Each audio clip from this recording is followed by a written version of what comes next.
Toujours comme ni ma leen ko waxee ñu ngi ci journal People de la semaine ñuy samedi 2 octobre fii ci Leral TV canal 33 TNT ou canal 8 TV Orange Eutelsat 16A Gambie canal 28 wala ci Leral TV sur YouTube ou sur votre page Facebook à la présentation Seydina Tange Tandian Serigne Saliou mu leen koy présenté léegi nag dañuy dem ci beneen fee boo xamante ni jamono ji lëmbe na réseaux sociaux yi muy live yu ñuy def su ngeen fàttalikoo semaine bii ñu génn am na benn sénégalais boo xamante ni dañ koy tuddee souvent activiste mais du activiste sax dafay toog di def ay live di clash kooku nag du kenn ku dul Ousmane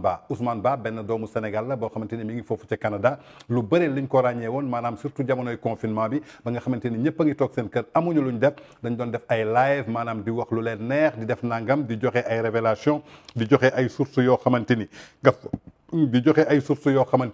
nga foog ni que dañoo am ay preuve ci lu ñuy wax ndekete boobu ba tey lépp loo xamante ni Ousmane Ba mi ngi ko doon def di ko wax amu ci benn source amu ci benn preuve ay nit lañ yoo xamante ni seen source yëpp Facebook la maanaam Facebook la ñuy dem déglu fa benn affaire ñëw toog def seen live expliqué mel ni ñoom ñoo ko fekkee wala am nañ ci ay preuve mais comme ni ma koy waxee rek ñun ñoo leen gën a xarañ ci wàllum informatique ndaxte jamono ji ñuy toog di jàng di wuti xam-xam boobu ñoom ñi ngi feesal seen douche kër yi comme ni ko rappeur bi waxee Ngaaka Blindé moom bi muy jàng rap ñeen xaw ma ku mi doon crash mi ngi doon feesal seen douche kër yi mais Ousmane Ba na jàpp ni que ñun bi ñuy jàngi xam-xam ou bien di xam naka la ñuy détecter ay fen ak ay mensonge boobu moom mi ngi feesal seen douche kër yi ci biir loolu nag semaine bi ñu génn ginnaaw bi ñu génnee woon benn information fii ci journal People de la semaine ki ko génne woon di Seydina Tange Tandian mu Serigne Saliou ginnaaw bu Y'en a marre defee woon benn point de presse pour soutenir kooku di Kilifeu ak Simon gis ngeen ni que kii di leaderu Pastef di Ousmane Sonko dafa ñëwoon jël kaddu Barthélémy Dias ñëw jël fa kaddu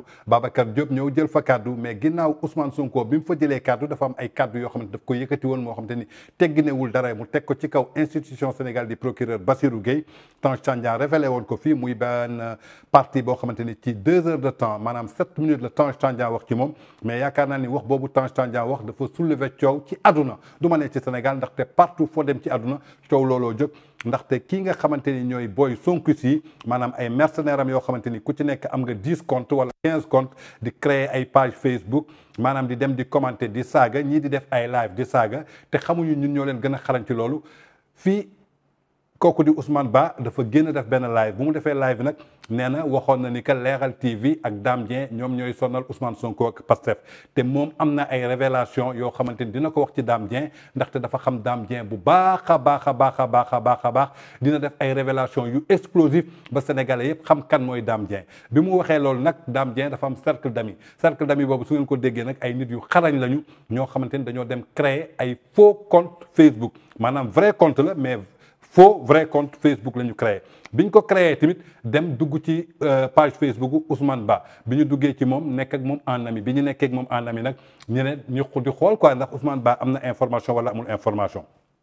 faux ami Dame Dieng yooyu nag lu ñu def dañu créé compte Facebook xool leen compte Facebook bi kii bu mu contacté Ousmane Ba lan la ko wax nuyoog Ousmane Ba dugg bu mu duggee mu commencé ko piège ne ko man ex Dame Dieng laa daf ma ëmbaloon mi ngi ma ëmbaloon atum 2000 bi mu ma ëmbalee ba noppi mu takk ma takku suuf maa ngi dëkk Thiès mu envoyé message boobu kii di Ousmane Ba bi mu ko envoyé loolu Ousmane Ba commencé continuer waxtaan bi kooku gën ko dugal di ko gën a piège di ko naan daam bi mu ma ëmbalee après ma toog Thiès quelque temps après daf ma indiwaat Ndakaaru bi ma indee Ndakaaru mu jëlal ma benn appartement fële ca Fann résidence kooku mi ngi tudd Mati Fall boobu nag suñu faux compte Facebook la bi ñu créé suñu bopp dugal ci Ousmane Ba pour jàpp ko xam ne que li muy wax xamu ci dara dañ koy jox ay fausse information mooy li ngeen di gis ni ñu commencé discussion bi pareeguñu sax Ousmane Ba ci la dem ci page Facebook am bind ni que en 2000 Dame Dieng dafa ëmbal benn xale bu jigéen ba noppi takk ko takku suuf la suite samedi dinaa leen ko jox ci sama live moo tax lépp lu mu leen jox ci live am jàppale ni ay fen la dara lu ci dëgg ay fausse information la yoo xamante ni cercle des amis de Dame Dieng ñoom ñoo créé faux compte Facebook yooyu jox ko kii di Ousmane Ba nekk di ratatati dul jeex ngeen foog ni moom la mi ngi nii ngeen di gis tungu ne du teew ñuy nataal muy compte Mati Fall bi xool leen discussion diggante Ousmane Ba ak faux compte bii nga xamante ni ñun ñoo ko créé di ko jox information. waaw suñu mbokk internet yi man nag dama doon def investigation ci coowul Ousmane Ba ak Dame Dieng moom nag da doon joxe ay information yoo xam ne jàpp naa ne du dëgg quoi li koy firndeel mooy man léegi laa doon wax ak moom tey jii à 2h et quelques yéen a ngi gis heure bi noonu suuf mais li Ousmane Ba di wax yëpp ay information yoo xamante ne la man maa ko créé de toute pièce bëgg a xam moom est-ce que information yi ñu koy jox dëgg la wala du dëgg yéen a ngi gis bu ngeen gisee fii man maa ne ko bonjour monsieur Ba je suis votre live sur mon next avec Dame tu as vu ci la commencé ne ma salaam ma sœur tu as vu kon xam ngeen ne information yi muy joxe xamul dara ci directeur leral.net lii rek war na leen mën a firndeel ni waxul dëgg yéen a ngi gis yaa ngi gis je suis à vous mu ne ma Dame je le connais trop yéen a ngi dégg après ma ne ko je voulais parler mais tu me donnes courage pour le détruire yëpp maa ko teg exprès pour waxloo ko mu ne ma je suis à l'écoute ma sœur tu peux me faire confiance ma ne ko sûr yéen a ngi gis message yaa ngi nii kenn du leen ko wan ma bëgg na gars yi ngeen déglu xippi seen bët déglu xool yenn live yi waaw li mu doon wax ci vie privée Dame xamu ci dara yéen a ngi gis man maa ko wax yëpp daan ne ko man Dame daf maa taq suuf yéen a ngi dégg 2 mois lañ def 2 ans muy laajte yéen a ngi gis day laaj fi mu ne nii day laaj pour am information pour def live attention Ousmane Ba mii xam ngeen ne xamul dara aayut information yi ñu koy jox maa ngi nii man maa ko créé tey laa ko créé mercredi 29 à 2h23 yéen a ngi gis heure yaa ngi noonu mu ngi nii yéen a ngi gis ma ne ko en 2000 lañ am doom cyber campus yooyu yëpp man maa ko jox information mu ne ma d'accord la date de naissance ma jox ko yëpp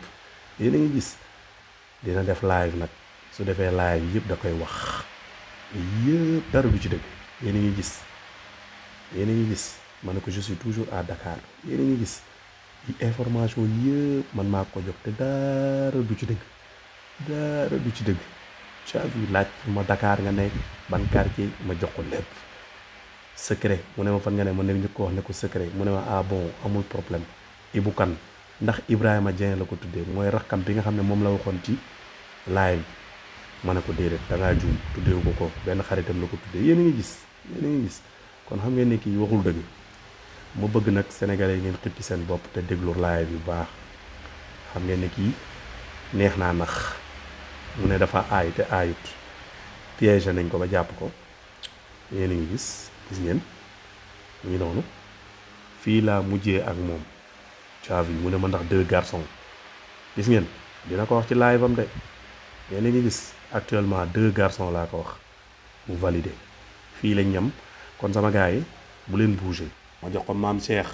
mooy 2e bi 3e bi ma ne ko 3e mu Samira ma ne ko Asnar Dieng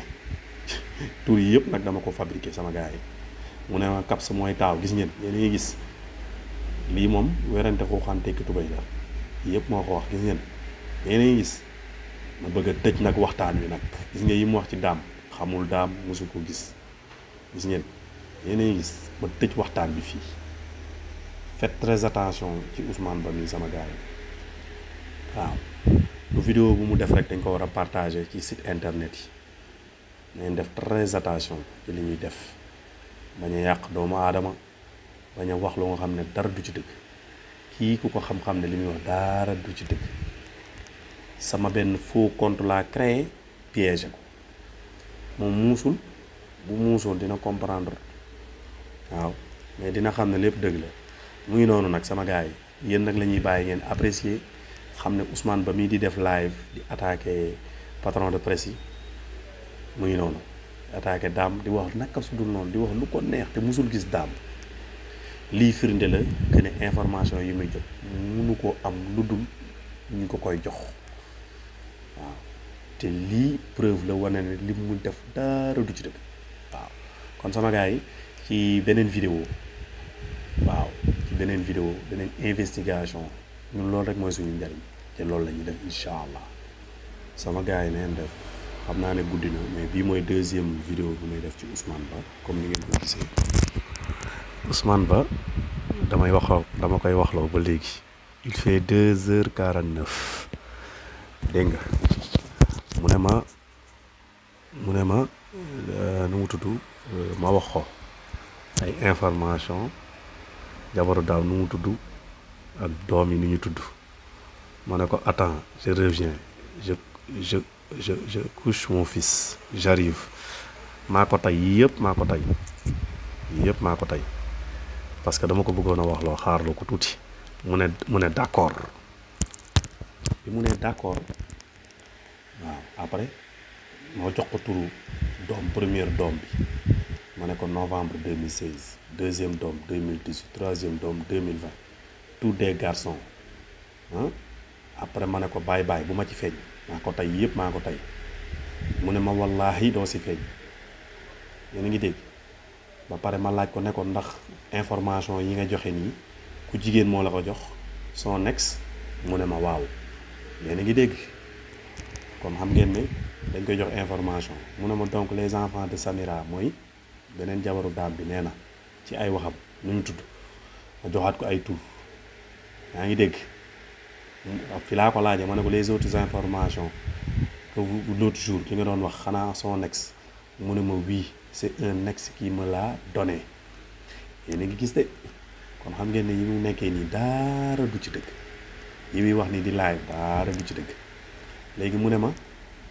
il a endetté nee na daam daa leb kooku daw te du dëgg xam ngeen ne kii li muy wax dara du ci dëgg léegi ma wax ko commencé ko jox tur yi ma ne ko Yankooba la tudd xaritam la ko tuddee Yankooba mii nag c'est un patron de site waaw moom la ko tuddee xaritam la yéen a ngi gis mu ne ma sûrement c'est le Yankooba du ministre ma ne ko déedéet Yankooba Sané pas le ministre gis ngeen sama gars yi nay leer partager leen vidéo yi yéen a ngi gis il fait 2h 3h moins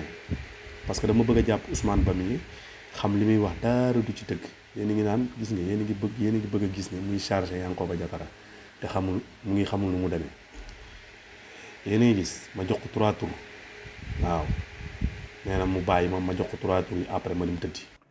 lu gis ngeen déjà discussion baa ngi noonu li ngeen gis ci discussion bi mu continuer di discuter ak moom kooku gën ko dugal ne ko am na beneen jabaram bi mu takk mi ngi tudd Samira ñaata doom la ñu am mu ne ko am nañu ñetti doom te jàppalee ni que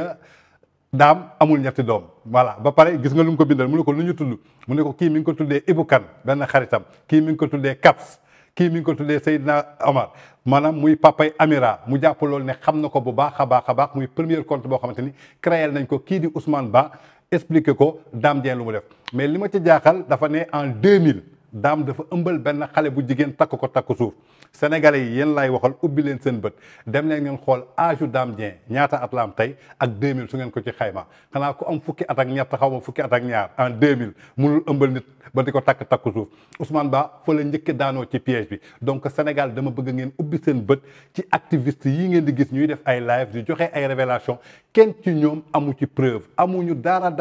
aali ni kasi la ci doomu aadama dañuy dem Facebook dajee fak sa benn noonu wala sa benn ennemi wax leen dara ñu ñëw def live foog ni ñoom ñoo ko fekkee alors que fekkeewuñu dara gis ngeen Ousmane Ba mi ngi continuer discussion ba léegi moog Mati Fall gis ngeen yéen a ngi gis liiral leen du ma leen ko liiral sax yéen a liiral seen bopp discussion Ousmane Ba ak kii di Mati Fall bi nga xamante ni faux compte la te benn xale bu góor la doon waxal mu jàpp ni moom jigéen lay waxal te ba tey ji waxul ak benn jigéen ki muy waxal ñun ñoo defar faux compte bi toog di wax ak moom di ko jox ay fausse information xool leen.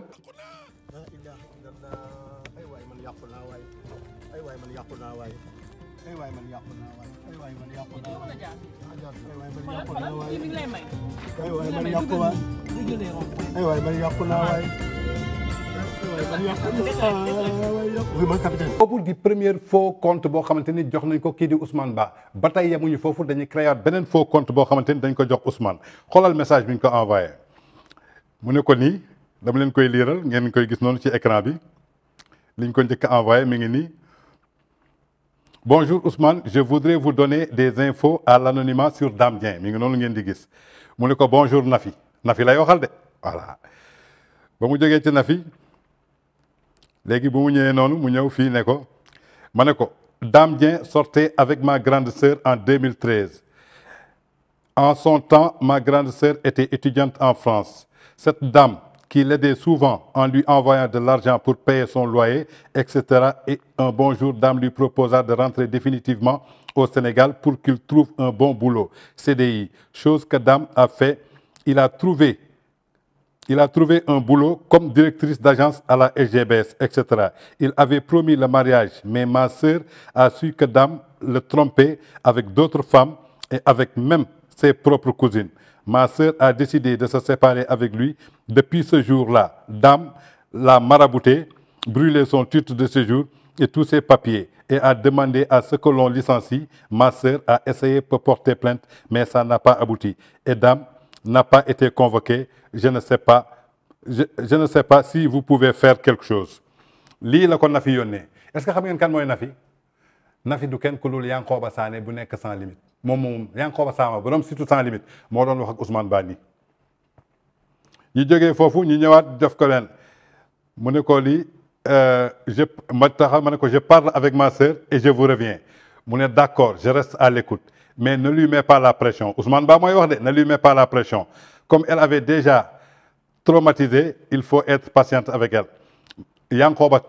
Sané borom sans limite tontu ko ok je vais faire doucement mais il faut qu'on détruise Dame comme elle a détruit ma sœur je suis prêt pour tout Ousmane Ba ne ko Inch'Allah nous allons tout faire pour aider ta sœur d'abord ensuite ñu juboo si Dame ma yónnee ko benn photo kër ma ne ko gis nga j'avais sauvegardé quelques images de sa maison à Saly Drive gis nga ñu yónnee ko photo benn kër Saly yónnee ko ki ko yónnee du kenn ku dul Nafi boobu nag du kenn ku dul Yankoba Sané nekk fii sans limite borom site ay borom site la ñu utiliser ñu jógee foofu mu ne ko lii détruire il nous montre toujours qu'il a du pouvoir on veut se venger on a tout essayé moom moo ko wax de Dame avait même piraté son Viber et son temps à ses temps parce que qu'il ne se parlait sur Viber et son temps WhatsApp n'était en ce moment WhatsApp n'était pas très bien connu Ousmane Ba ne ko je comprends Dame il est futé en informatique mais c'est mon talibé en ce domaine Ousmane Ba moo wax de ne c'est son talibé en ce domaine demande à sa sœur si elle a des images compromettantes de Dame si vous me permettez aussi je vais partager l'histoire anonyme Ousmane Ba mooy wax de te xamul ni que ki muy waxal c'est dans le cercle des amis de Dame ñoom ñoo ko piégé sur Facebook mi ngi noonu ngeen di lire mi ngi noonu ci écran bi mooy li may wax rek ñun lépp lu ñuy wax ci àdduna dañuy indi preuve lu ñu toog di wax ci télé naan am nañu say vidéo am nañu say image te du ngeen mës a génnee dara donc nee naa leen da nga fuité sa taalibe la kon de bi yoon taalibe bi sëriñ bi taalibe bi nax na sëriñ bi Ousmane mu ne ko d'accord t'inquiète ma ne ko kii Yankoba moo ñëwaat de ni nag il a dit un jour à ma sœur qu'il travaille avec des Israéliens il peut pirater ce qu'il veut Ousmane Ba ne ko c'est vrai des maisons mais on ne pirate pas tout le monde Dame je vais le détruire t'inquiète Ousmane Ba moo ko wax Yankoba tontu ko vous avez raison Ousmane je parle avec ma sœur et je te reviens ba ñu pare lu ci gën a neex Ousmane Ba ci saasi pour xam nga ni que ab dof la innocent la ignorant la amul xam-xam comme ni ma ko wax sànq ba nit ñi di jàng moom mi ngi jàng feesal seen douche kër yi Ousmane Ba dem bind lii ci page Facebook am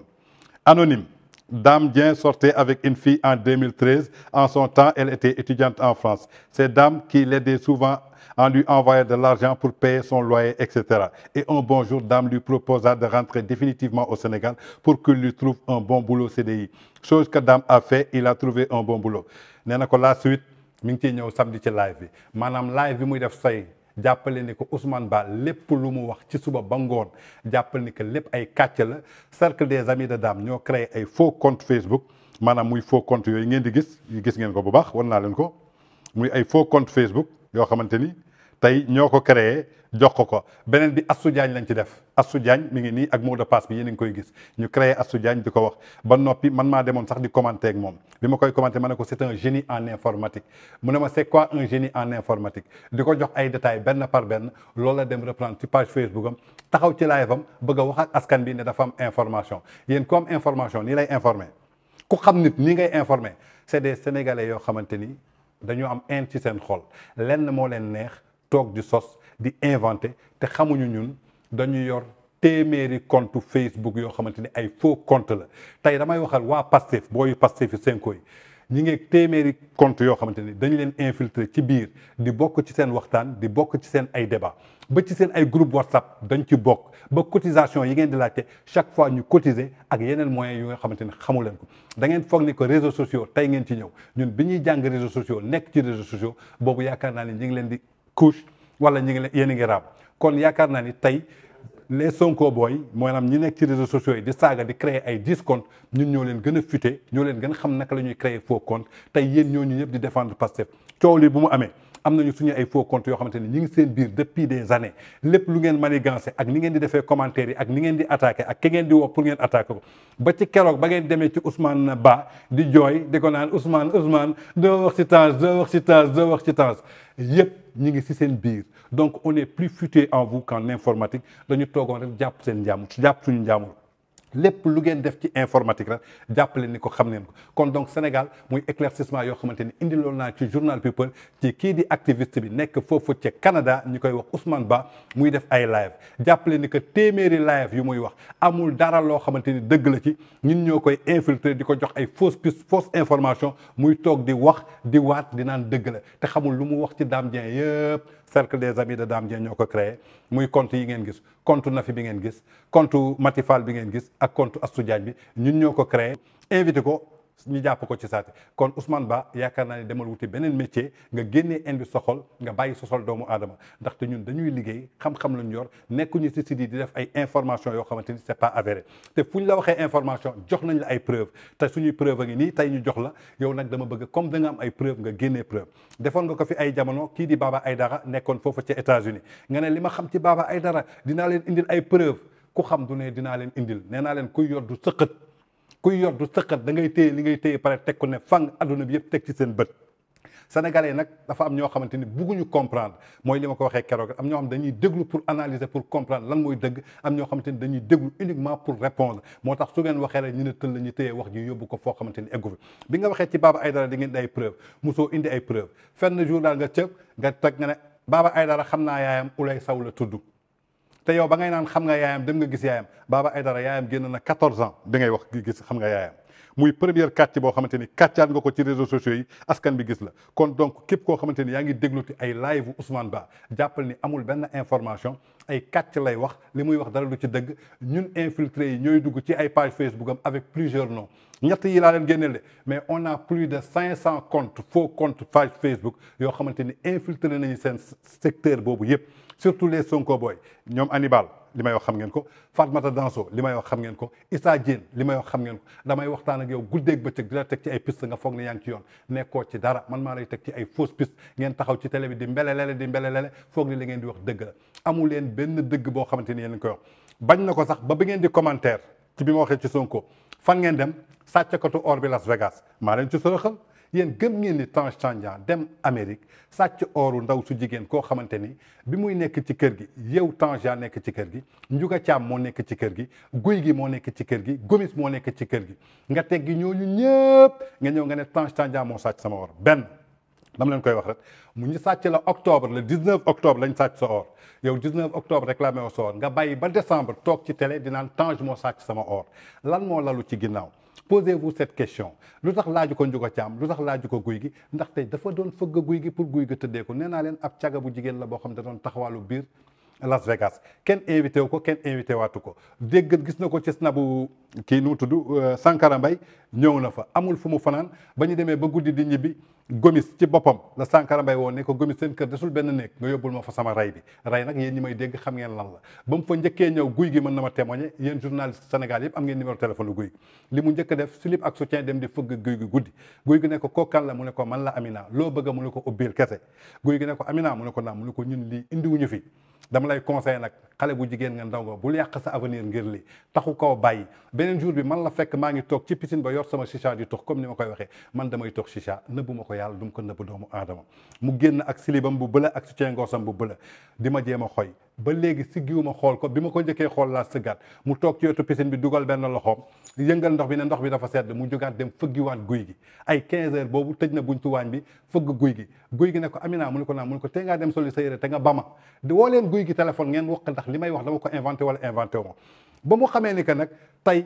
mu tuumaal Ndiouga Thiam du ci am bës tuumaal guy gi ñemewu ko parce que dafa ragal ay fansam Gomis peut-être kenn xamu ko nee na xaaral ma dugg ci Tange Baba Aïdara wax na leen ko nee na leen Amérique lu mu toll Tange sàcc sa or ba pare Tange jëlaat ay bagages am yéeg dem aéroport dellu si waat loolu du Amérique dafa am ay loi am nit ki su la sàccee da nga koy dem porter ji plainte comme da nga ci am ay preuve donc kooku nee naa leen man du ma ko tontu te man maa leen fexal sàcc or boobu ngeen jógee foofu duggaat ci affaire audio Ouzin Keita dégg ngeen bu baax ab xale bu jigéen moo woo Ouzin Keita di ko piège comme ni ngeen di def rek maanaam Ouzin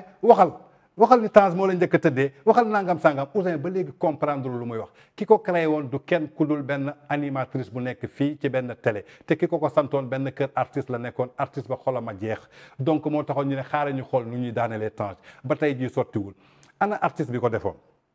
kenn jéggatu ko fay na kooku dafa jaar tontu ma saxal leen loolu ba ngeen jógee foofu ñaar yooyu ngeen am Kaliphone wax na leen ko 6 mois de cela waxu leen waxum sàcc or waxu leen waxum Ouzin Keita ngeen xëy tëb Ouzin Keita sàcc or dama ni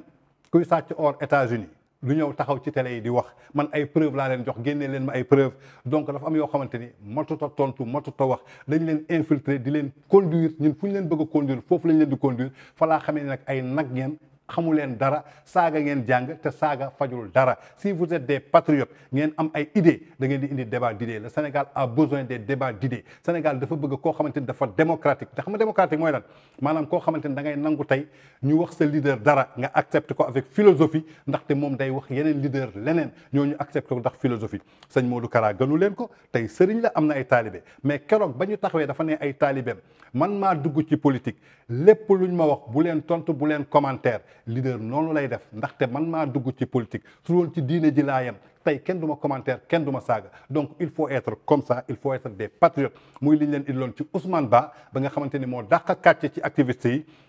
sànni nañ ko suñu caas mordre na ko indi nañ ko rapidement nit ki suñu la joxee information sax balaa ngay publier sa Facebook def sa live demal nga defee sa investigation ndaxte xamoo ku nekk ci ginnaaw Facebook bi